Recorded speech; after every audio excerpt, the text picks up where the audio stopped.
YouTube land was good. You're probably reading the title in the description thinking, why would I click on this video today? And I'm gonna explain to you why a Guilty Gear noob is telling you and giving you their honest opinion and their review of Guilty Gear Strive.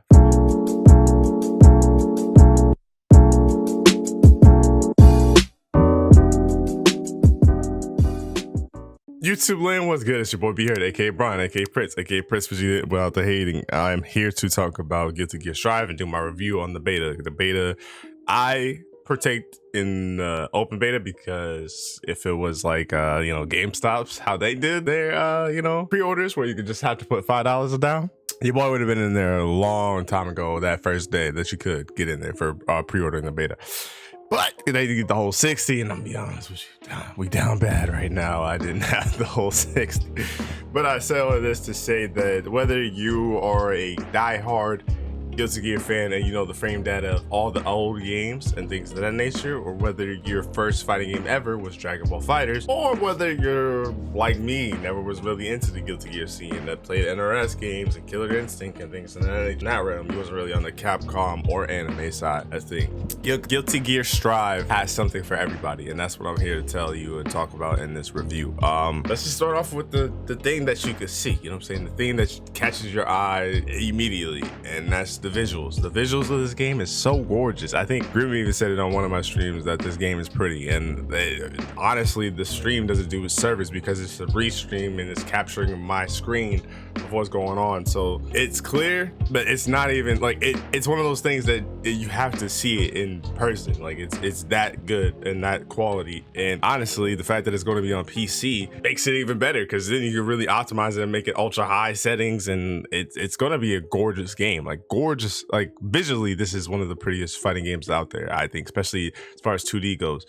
Especially if you think Dragon Ball FighterZ is pretty, especially if you think Grand Blue is pretty. Like I think this looks better than both of them, if we're being honest with you. Visually, it's stunning. What's crazy though is like the UI and like the menus and stuff like that.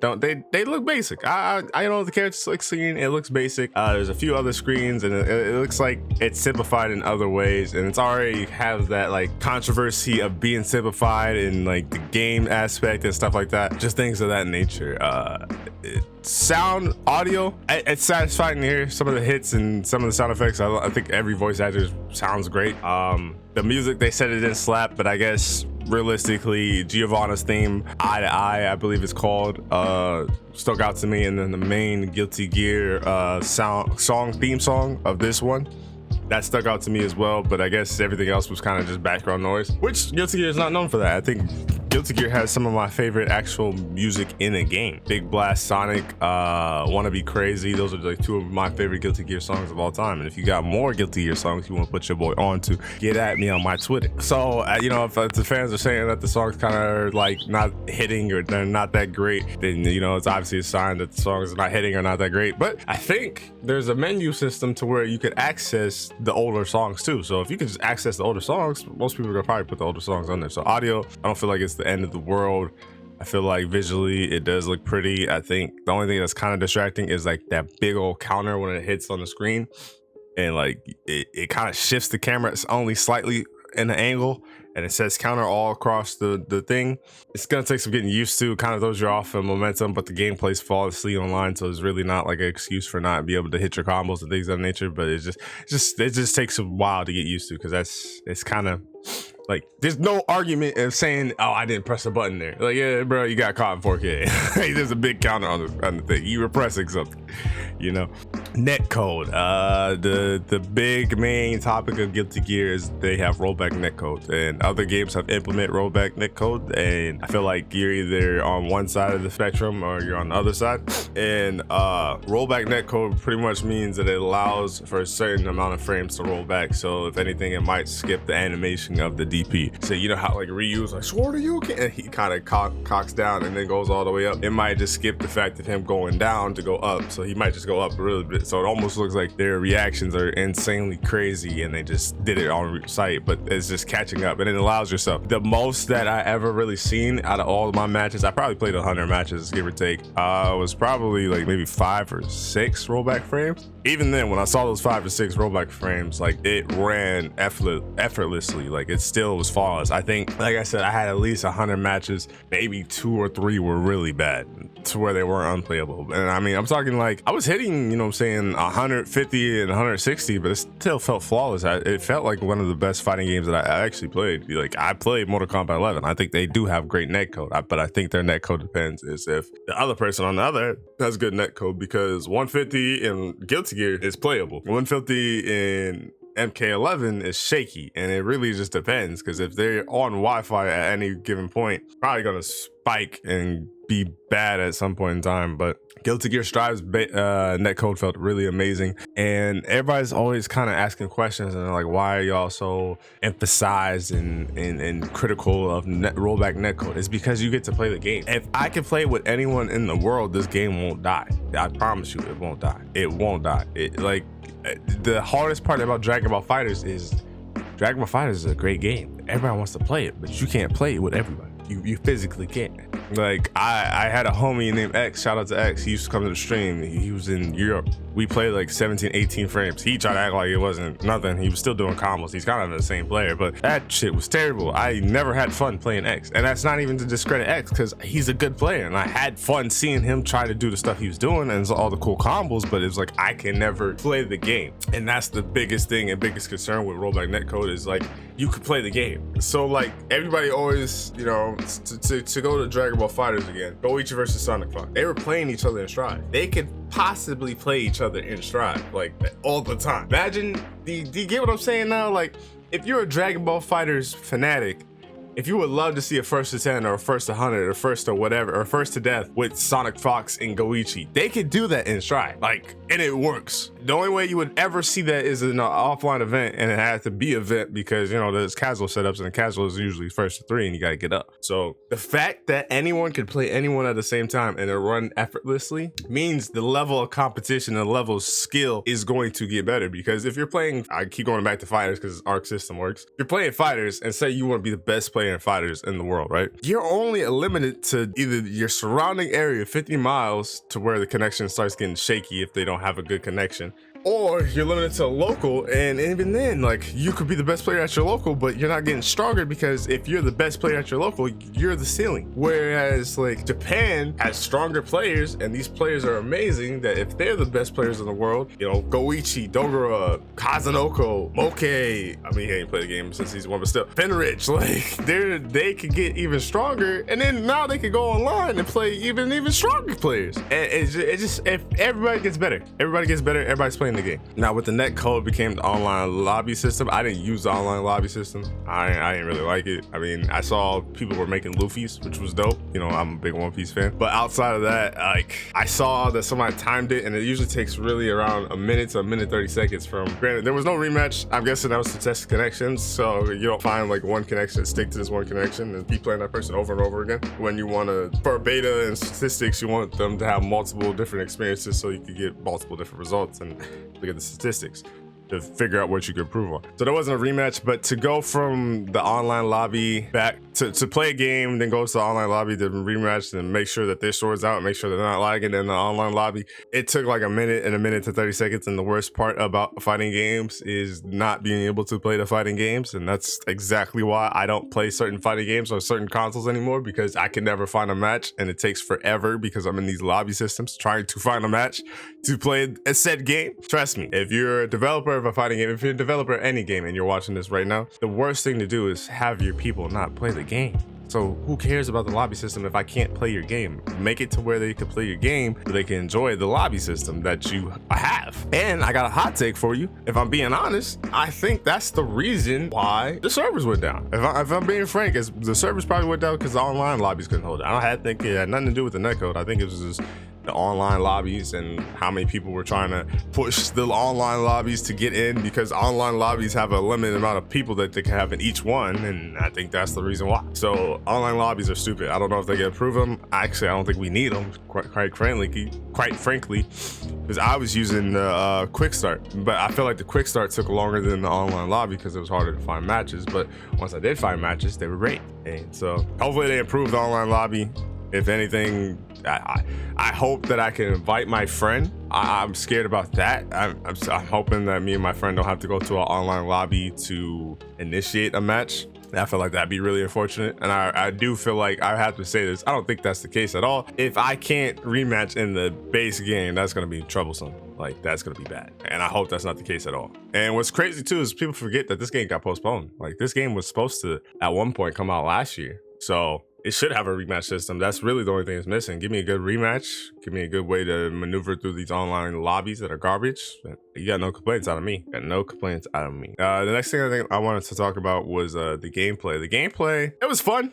It's pretty much, it's a lot of freedom, but it's not as much as older games, but it's still good. And I think the Gatling system is the biggest criteria that everybody has an issue with. So I think Gatling is combos and combo structure. I'm not a Guilty Gear, like I said, a Guilty Gear player like that, so please correct me if I'm wrong. But in older Guilty Gears, you could do punch, kick, slash, heavy slash. I don't know if you could combo that into dust, but this is a 5-button fighter. So essentially like a 3-button fighter would be like Dragon Ball and Street Fighter. Well, yeah, I guess just Dragon Ball. Dragon Ball or like Injustice, where it's like light, medium, heavy. And like Mortal Kombat's a 4-button fighter, where it's like standing 1, standing 2, standing 3, standing 4. This is a 5-button fighter where you got punch, you got kick, you got slash, you got heavy slash, and then you got dust. And in older Guilty Gears, you can combo into punch, kick, slash, heavy slash. You can't do this in this Guilty Gear, and I feel like that kind of limited it a little bit. I feel like at least being able to do punch, kick, slash, and heavy slash would be a nice change to all the characters. They can implement that somehow. I would love that. And there's something that I didn't learn until I was watching Sajam's video about understanding Guilty Gear and the Strive beta is I was playing Giovanna and Kai, and I would get a lot of light hit confirms, but outside of super, there was nothing I really could do because I didn't understand. And because it's like before, like you couldn't do punch into kick or punch into slash. You could do if you RC, which RC stands for Roman cancel, which you got to hit 3 of the face buttons, which is you know, not obviously not dust, but the other 4 that I was talking about. You could RC before you hit them and do punch into heavy slash if you hit them with the blue RC. And the blue RC is just stopping time and it's not hitting your opponent. And I'll explain the other ones as I get to that point. And you could do that. You could do punch, heavy slash that way if you RC before you start punching them. But I couldn't implement anything until I learned from watching Sajam's video. That's where I'm gonna go back around with this, is in Sajam's video, he told me that you could do it into your command normals. And some characters had command normals. The only character to have like Giovanna had one, and Giovanna had 2, but Kai and other characters, some had 3 and things of that nature, and I didn't know that, so I learned that after the beta. If I would have known that during the beta, it would have made pressing light more useful and resourceful, because I was pressing it, I just didn't know what to do after that, and it kind of screwed me over in a lot of situations because I would get light confirms, but I wouldn't do anything with it. But I think she had 6P, which was 6 punch, which was her ender slash anti-air, and her only invincible move when she has a DP, which hopefully they give her DP some invincibility frames, so it's actually more resourceful when someone's jumping in on me and stuff like that. So you know, that does add to the combo system because she can get something out of her 6 heavy slash. She can't really get anything out of 6P because it's just a knockdown. Maybe on counter hit you could get a combo, I'm not too sure. It's been a while now since I played it, but if they could just implement that basic Gatling, I'm okay, and I feel like that improves the game so much more. Combos, at least with Geo, did feel limited, I guess, because the only way I was able to combo into her spiral arrow, her like little, you know, her little forward special move that was under, like went on a low. I think it was a low and it like beat in projectile, but only beat if it was 1 hit. So if Kai were to charge up his stun edge, like I got beat every time. I think the only way I was able to combo into that was if I did 2 heavy slash and things of that nature. So it, like, combos were there, but then they were limited in like the way you were getting them. So like you had all the freedom in the world to start it and how you would get to that point, but then like once you would get to that point, it's like, oh, I can only do so much. Like the only time I think you could combo into her uppercut if it wasn't a wall splat was honestly after doing a standing K. And when I did a standing K, it was more of a mix-up thing. It wasn't really like, I was doing it to do it. And then a lot of times people were mashing and pressing buttons. So anytime that I was in the air, I got hit. So, I hope they're not done adding to these characters too. That's another thing I want to say about gameplay is like Kai, I think from beta to beta, they added a dragon install. They added that stop time effect that Axel got. So I'm hoping they add more for Giovanna, because Giovanna felt unfinished. Nagaruki felt like he was unfinished in some sort of capacity. It felt like it felt like for this game to be so insane in different paths that they do have, it is unlimited, and it is limited in a way. It felt like once I fought against a Nagaruki, I seen everything they could do.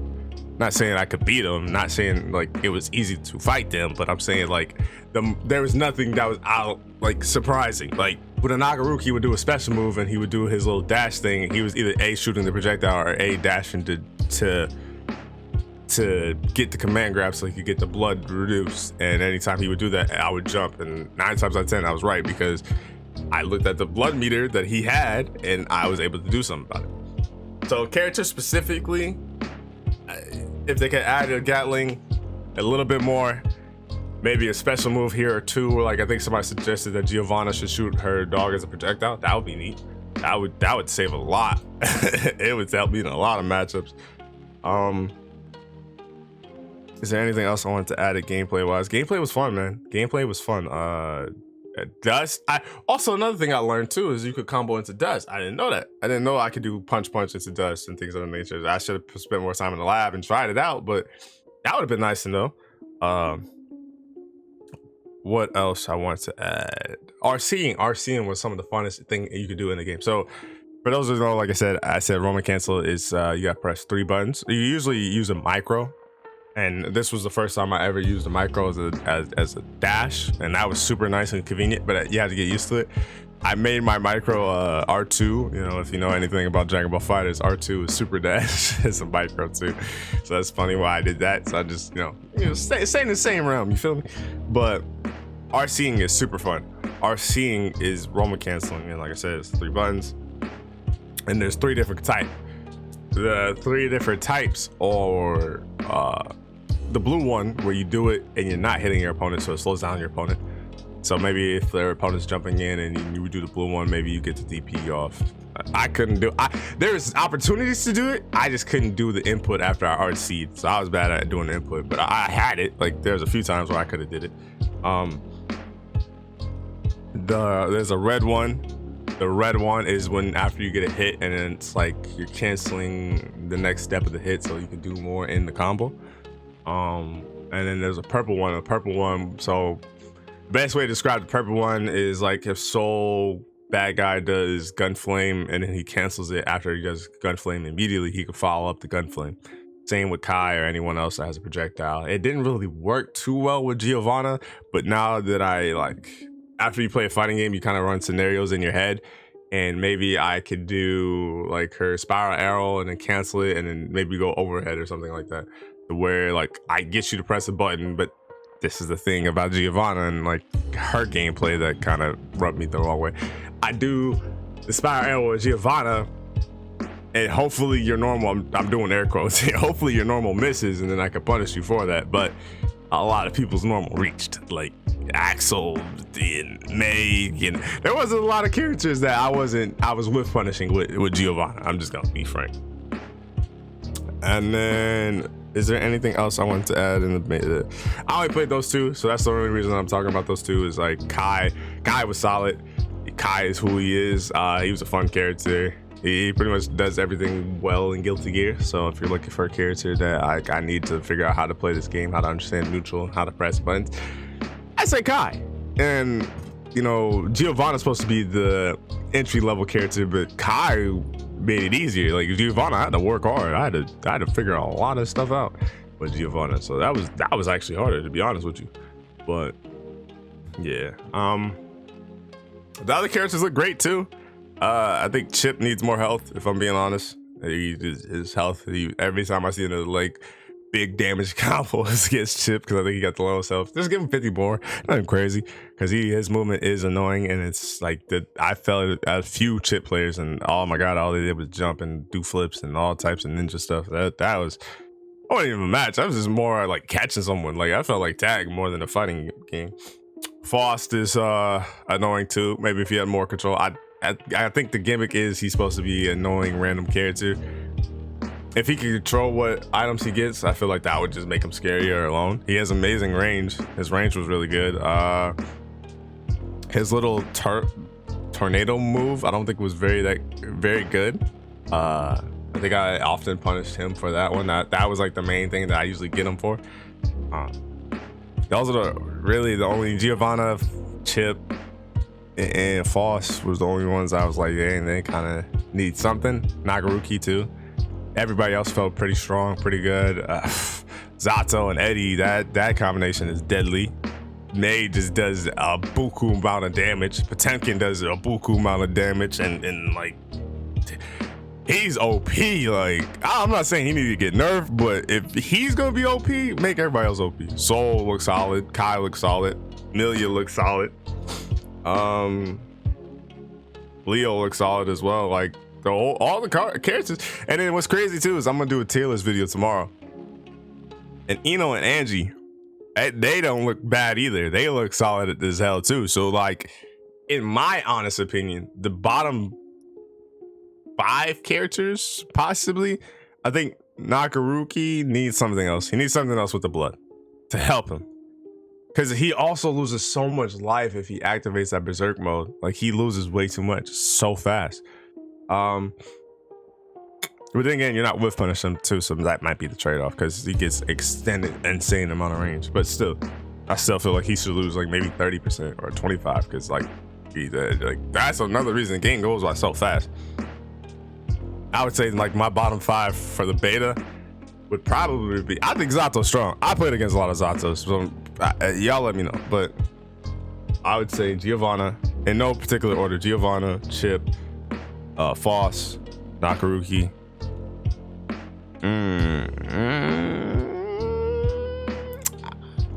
This is where it gets tough. I would say I would say Axel, just off the strength that I didn't see him enough. But I think Axel's A. Like if I had to put my tier list out there right now, I think Axel's A, to be honest. Now, I kind of just went on a tangent, went all over the place, but last thing I want to get off my chest is why should you play Guilty Gear Strive? Because the perfect opportunity for anyone that's new or trying to get into this world is when the game releases. Because think about it. We found stuff in the beta. Say you never played both betas, right? The first beta was garbage. It was delayed base netcode. It was trash.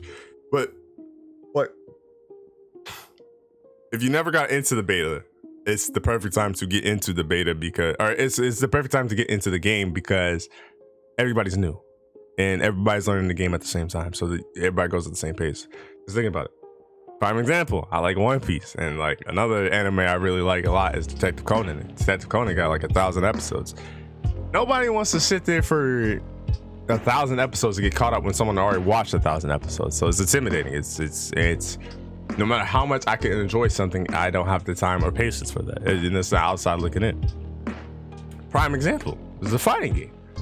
Guilty Gear, nobody wants to play the older Guilty Gears because they're harder and they'll have a harder learning curve. And then if you were to play like Strive, or not Strive, but if you were to play like XR now or Core now, whoever is playing it is a diehard Guilty Gear fan and they're probably really good at the game. But you know, the game did get a blossom when they got netcode, rollback netcode. I even think Strive's netcode is better than that one from the limited that I played of both. But the best time to get in a fighting game is when everybody's learning it. Everybody starts out at the same level, so you could take time to learn it and then get a bit of community and build friendships, and you play against people that are around your skill level so you can keep learning it and grow. That's why it's so important that if you want to play Strive, get it the first day. If you get it the first day and play with everybody else, you're going to grow at the same rate as everybody else, and no one's going to pass you, and it's not going to have that intimidation factor, because then you could get really good, and it's not that you'll get really good, and then it'll probably, most people, I would say most common people probably are like 50-50 when it comes to fighting games. Like you win a decent amount and you lose a decent amount. It's very rare that somebody's like always losing or like they're never winning, and it also just depends on who you with. if you want to get good at this game, it's the perfect time to learn this game, because if anything, this game could implement a Street Fighter 5 way of how the game is. You know, it could easily implement how a Dragon Ball FighterZ game the way it is now. And what I mean by that is, like, say season 2, season 3, say season 2 they add the Gatling, so we get the basic Gatling that everybody knows and loves, and maybe they add more combos, or maybe they give Giovanna more, you know what I'm saying? Maybe they give Nagaruki more, maybe they give Kai more. He don't need it, but they could, you know. But this is the entry level of the game, so like everything's gonna be simplified. Because like now, look at Street Fighter 5. They have V shift, they have 2 V triggers, they have 2 V skills. Like they have all these different things because the game got time to grow, and they added more as the game went on. Look at Dragon Ball. Dragon Ball only had 1 assist. Now it has 3 assists. And now it has EX moves or half a bar. Like they added more to the game. So the best time to learn the game is when it's brand new and there's not a lot to the game. So that way you don't overcompensate and overload yourself, and it's just the best time to learn. And like I said, I never played a Guilty Gear before in my life, but I'm having fun learning in this game. This is the most fun I had learning the game. I felt like Dragon Ball. I liked Dragon Ball. I had a concept of Dragon Ball, so like I had an expectation on myself. MK11, I love Mortal Kombat. I played X, I played 9. I love those games, so I had an expectation of myself. Street Fighter, the same way. I liked Street Fighter once I got into the world. Well, I got into Street Fighter when Street Fighter 5 was new, but I had an expectation because I loved Street Fighter back in the past. Like, Third Strike's my favorite pirate fighting game of all time. So, where Guilty Gear Strive, and a lot of people are like this, they don't have a single expectation in the world. They don't have a single way of thinking of it that, you know, you have nothing to lose. You find, like, literally, find a character you like, find a character that you look cool, and you're doing a whole bunch of cool stuff in Guilty Gear Strive. You are. It's just the facts. Like, Soul Bad Guy, I had no interest in playing him at all, but he's starting to look cool to me. Like, I might play him. I might play Million. This might be the first game where I try out every character in a video. Not in an actual single video, but like I try out every character that I play. Because like Potemkin look cool, May look cool. I would play May if I know charge characters. Axelolo is starting to look cool to me. Zato, I hate Zato, but he also beat me a lot in the beta, so that might be another ring. But I'll play him. I will play him for a video. And Eno looked dope. Angie looked dope. Like, and if they add, you know, Jam baby girl. If they had Dizzy baby girl. If they had Johnny biking, like, this might be the perfect game for me. Because as Rollback Netcode, it's pretty. The art style is just immaculate and is amazing. Like, it has everything you would want in the game. And like I said, this is a Guilty Gear noob talking about their beta impressions. I say, buy the game. Buy the game. If you're looking for a new fighting game, it comes out in April. That's usually that time window that all you NRS fans know and love about. We are getting the movie, so we're gonna get our Mortal Kombat fix. But usually there's a Injustice 2 or Injustice or a Mortal Kombat game that comes out in that April window. Guilty Gear Strive, baby. It's gonna have Rollback Netcode. You're going to love it. Why not? Why not? And if you don't like it, you can always return it. But I promise you will like it. Especially all the creativity stuff you can do. If everybody always talking about how games are simplified, there's a lot of creative stuff you can do. It's not Guilty Gear the old, but there's a lot of stuff you can do. And who knows, maybe they bring everybody in, Guilty Gear gets bigger. By Guilty Gear getting bigger, you know, they add more to the next game. The next game even crazier than all the other Guilty Gears in the past. You never know. But I love you guys. Hopefully you enjoy this. I only wanted to rant for like 15 minutes and then I ended up talking for 30 minutes. Y'all know how I do. Please let me know if this gets you into Guilty Gear, because I would love for everybody to play Guilty Gear Strive. Bye.